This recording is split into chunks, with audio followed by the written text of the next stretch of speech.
Bonjour à tous, c'est Sketchman. Êtes-vous prêts à faire travailler vos ménages sur des questions d'histoire de France? Serez-vous à la hauteur? C'est ce que nous allons découvrir. C'est parti! Première question. Quel militaire célèbre était surnommé le petit caporal par ses soldats? Trop facile. Oups! Je vous laisse réfléchir un peu.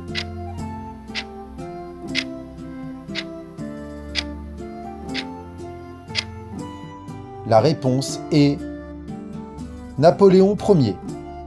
Et oui, Napoléon Bonaparte, né en 1769, était un militaire et un empereur de France. Il a réformé le système juridique avec le Code Napoléon.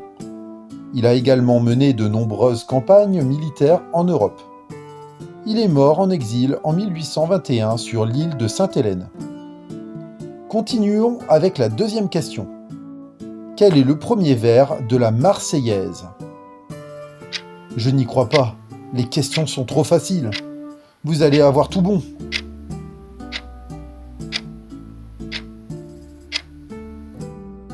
La réponse est « Allons enfants de la patrie ». La Marseillaise a été écrite en 1792 par Rouget de Lisle et a été choisie comme hymne national pour son message de liberté et de résistance, devenant un symbole de la Révolution française. Elle a été officiellement adoptée en 1795. Troisième question. Quel âge faut-il au minimum pour devenir sénateur en France? Ah, là, ça devient plus compliqué, j'apprécie.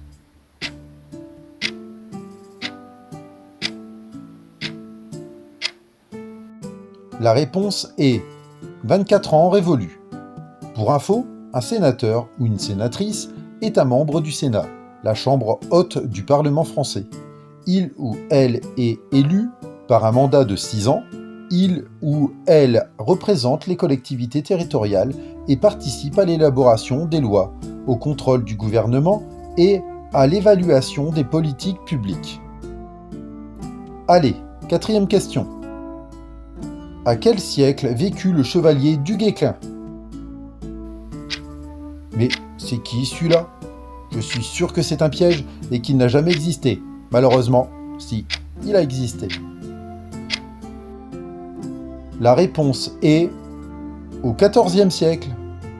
Et oui, Bertrand du Guesclin, né vers 1320 et mort en 1380, était un chevalier et connétable de France.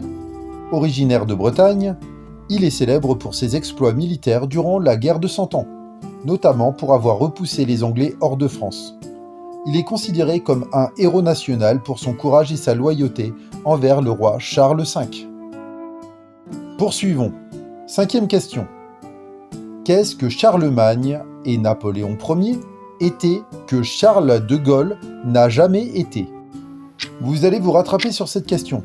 Si vous avez été attentif, je vous dirai que je vous ai un peu mâché le travail précédemment.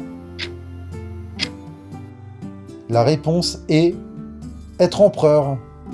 Charlemagne et Napoléon Ier ont été empereurs de France, tandis que Charles de Gaulle n'a pas été empereur, mais président de la République française. Charlemagne a été empereur d'Occident de 800 à 814, Napoléon Ier a été empereur des Français de 1804 à 1814 et brièvement en 1815. Et Charles de Gaulle a été président de la République de 1959 à 1969. Passons au niveau supérieur. Sixième question. Quelle invention fut testée par Louis-Sébastien Lenormand en 1783 en sautant d'une tour? Avec un peu de logique, vous devriez trouver la réponse.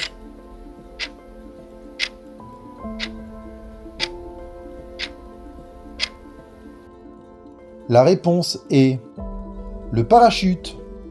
Louis-Sébastien Lenormand était un physicien et inventeur français. Il a notamment inventé le parachute et réalisé le premier saut en parachute en 1783. À la base, son invention fut créée pour sauver des vies lors d'incendies. Et oui, l'invention du parachute, c'est français. Septième question. Quelle machine fut utilisée pour la première fois à Paris, place de Grève, le 25 avril 1792. Les férus d'histoire ont la réponse. Je ne m'inquiète pas pour eux.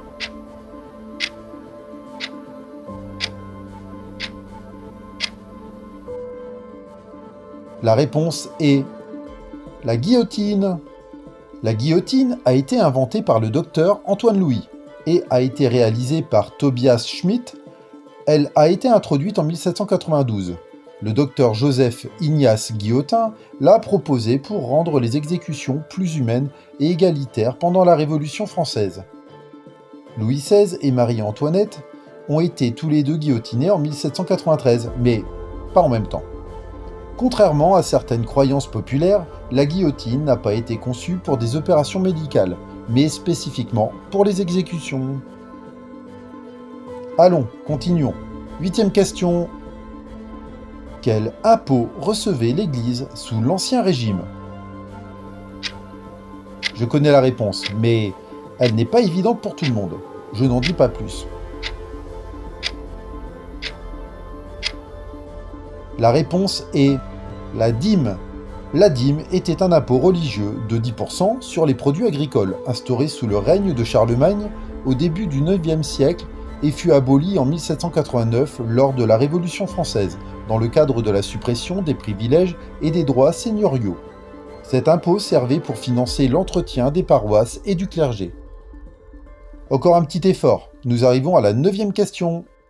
Comment appelle-t-on les rois Philippe IV le Bel, Louis X le Hutin, Philippe V le Long et Charles IV le Bel? Ah là, ça se corse. Je vous laisse réfléchir tranquillement.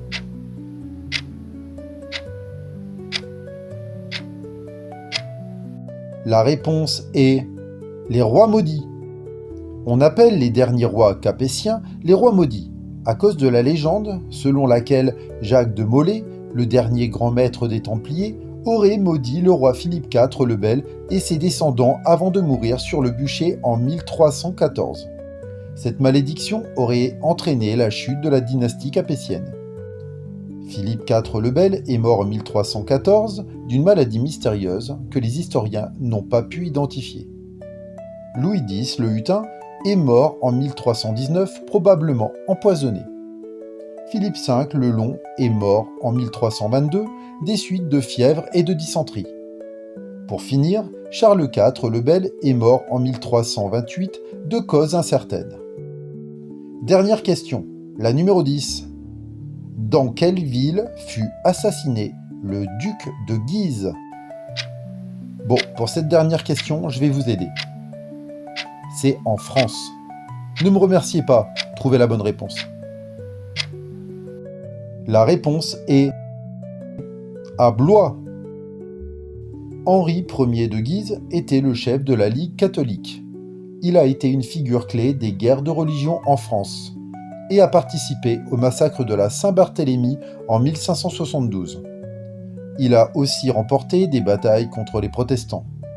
Ambitieux et populaire, il était perçu comme une menace pour le roi Henri III, qui l'a fait assassiner le 23 décembre 1588 au château de Blois. Voilà, ce quiz est terminé. Je vous remercie d'avoir participé en regardant la vidéo. Si vous avez apprécié, n'hésitez pas à laisser vos commentaires et à partager vos scores. Vos retours m'aideront à rendre les prochains quiz encore plus passionnants. Et surtout, n'hésitez pas à vous abonner. Je vous dis à bientôt pour de nouveaux défis. Bye!